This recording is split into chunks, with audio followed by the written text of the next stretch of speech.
So it's about 11 o'clock. I got in the shop probably about 7:30 this morning. So I've been at the shop about 15 hours. I don't think I didn't leave at all today. A little tired. Didn't realize, I had no idea it was almost 11 o'clock. Um, Driving home, I've got the windows halfway down and the heated seats are on, and it's nice. It's nice out. Fall is definitely here.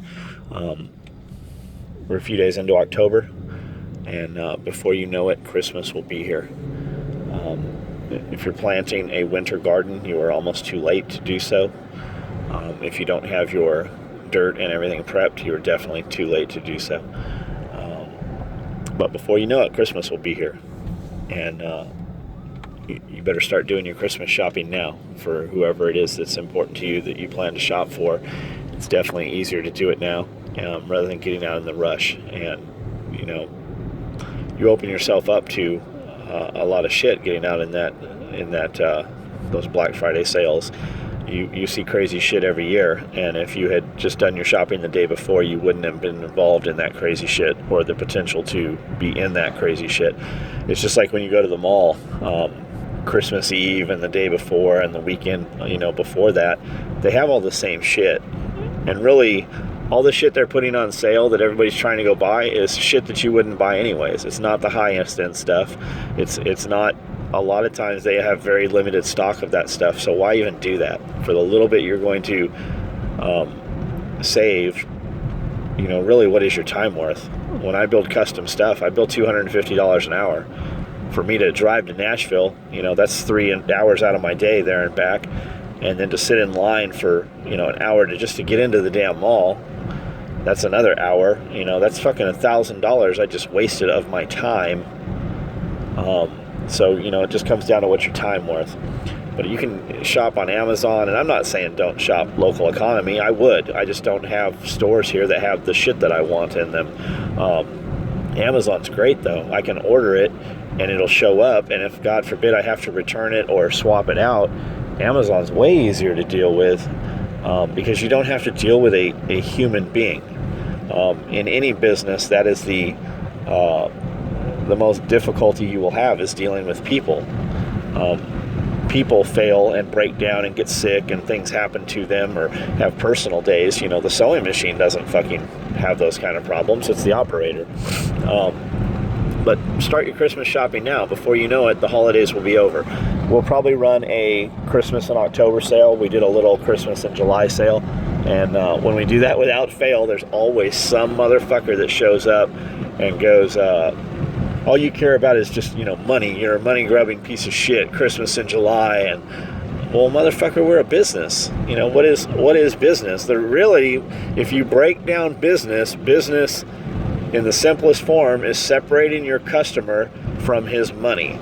No matter what kind of foo-foo bullshit you put on it, that is what a business is in business for, is to provide, business is to profit. If you're not in business to profit, you're not in business. And any reason to have a sale, it gives the customer a sale. It drives, revenue. It's a influx of cash right away. And we give a lot of value with our sales. We give you free items, and we generally on each sale, if we do a caulk, it's a caulk that you can't buy otherwise. It's a limited edition patch sticker, and then we also give out a lot of swag with that stuff from other companies that we're friendly with send us shit, and we pass that shit out pass it on to the customer, and depending on your order, we might throw some other shit in there with it. But before you know it, Christmas will be here. It will be winter. Depending where you live, like we get ice, and some years are really bad and some years aren't so bad. But with ice comes tree limbs, and tree limbs take out power lines. So without fail, you could be without electricity here, and without electricity, your heat does not work in a lot of places.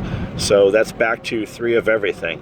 I have kerosene heaters. They work amazing. I never saw them in San Diego. We'd see them occasionally at a swap meter flea market, and they were always they didn't burn right. You can get a new wick for one, but I've never had luck putting. I'm sure there's some trick to it, and I'm sure there's a ton of shit on YouTube about it.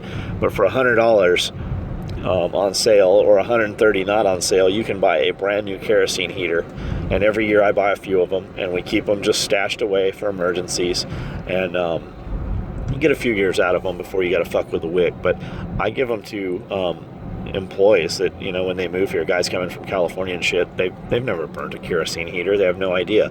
And I store, hundreds of gallons of kerosene at several locations divided up so that everything's not in one place. If a tornado hits somewhere or, a house burnt down or something, you have multiple of everything. So kerosene. And then propane, buddy heaters. I like the big buddy heater. It'll heat a bigger area. You can, there's a fan that comes, you can get with it. Has a blower. You can run 2 bottles, 1 on each side, or you can run it off a bulk tank. But the bulk tank propane is dirty, so you definitely need to get the bigger filter with it. But the buddy heaters, I've got, probably a dozen. Oh, there's some little critter in the road. What is this? Oh, it's a little baby raccoon. And, so you definitely want the filter with it. So propane, kerosene, and then I have a fireplace at the house, a wood-burning fireplace, and it has a blower that circulates air through there. It heats up and then blows it, pulls it through the block. And that thing works great, but without power, that thing doesn't work. And that thing is on a circuit, so you're not going to just plug a generator into it. But so fire. And I have a steel firebox in the fireplace, and it works good. So if power was out, worst case, we could just, my living room has some little half walls. I could throw up some big blankets and, cover the door and everything. There's a little possum.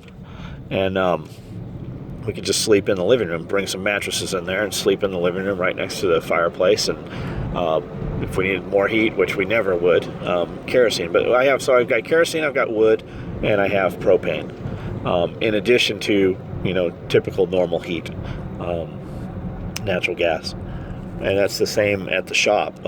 We don't have wood, but I intend to put in a wood-burning stove with a blower system in the back garage. And then I plan to put a pad-mounted backup generator running on natural gas also out there.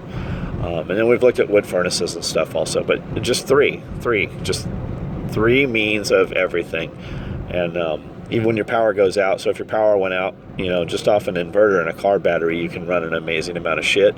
And then I have Honda EU 1000 and 2000 generators, the Whisper lights, and then I have some clones, which so far have worked just as well as the Hondas. They might be a little underrated, but they've done everything we've needed them to do. And I'll run a refrigerator and a flat screen, 60-inch TV and a surround sound system and a DVD player, just off of that generator, and we've never had a problem with it. It's pulled everything we've needed it to do. And you can pick them up used for $600, so $1,000. And if you look online for like $900, you can find a 2000 a lot of times, brand new from different Honda dealers. But I'm home, so that's what I got for tonight. Turn that shit off.